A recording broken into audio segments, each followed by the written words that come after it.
Numbers chapters 25, 26, and 27 was our reading today.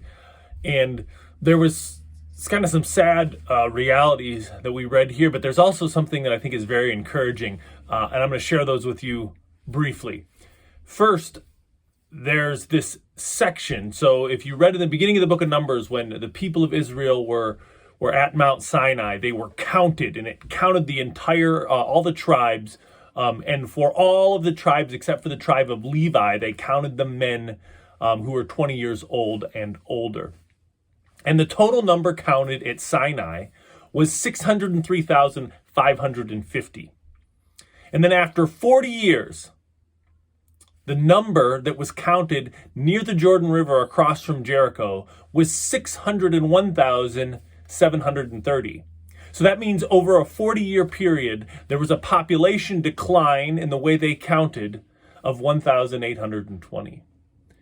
And you think about that's fairly sad. And as we've read through the stories and numbers here of the people, they've made some choices that have cost them, that have cost lives.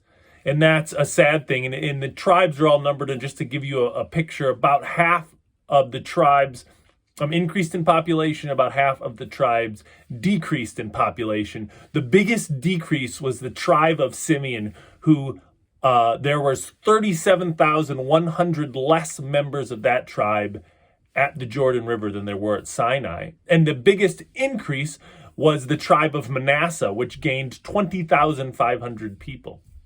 And so if we look at this, it's kind of sad, and we see the stuff that's talked about and the choices that cost lives. And so we see this, and then we also see Moses kind of passing the mantle, because Moses has made a choice as well. That means he's not going to cross into the promised land. And so we see these sad realities, but then we see something that is may not seem outstanding to us, but in the time was outstanding.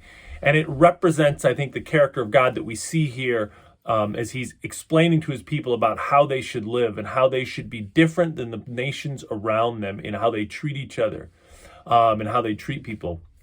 And there's this guy named Zelophehad who died, and he had no male descendants. And in the time, if you were female, you could not own property. It just didn't happen. That was the way it was back then. And his 4 daughters come and say, hey, this isn't right. And God does something that is incredibly powerful. And he says, that's right. The inheritance that's coming, I'm giving inheritance to all my people. And that women can inherit property. And a whole statute is set out here, which would have been completely countercultural and just crazy. Nobody would even thought about it.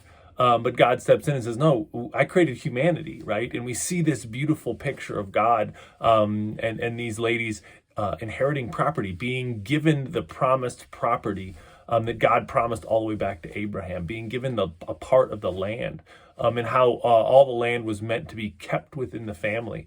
It's just a powerful thing. And in spite of some sadness that we see here, both in the Numbers and in Moses, getting ready to pass on the leadership because he's not going to cross into the promised land, we see this beautiful picture of God treating people the same regardless of their standing and having the same attitude towards them. Hope you're enjoying. Continue reading. Have a wonderful day.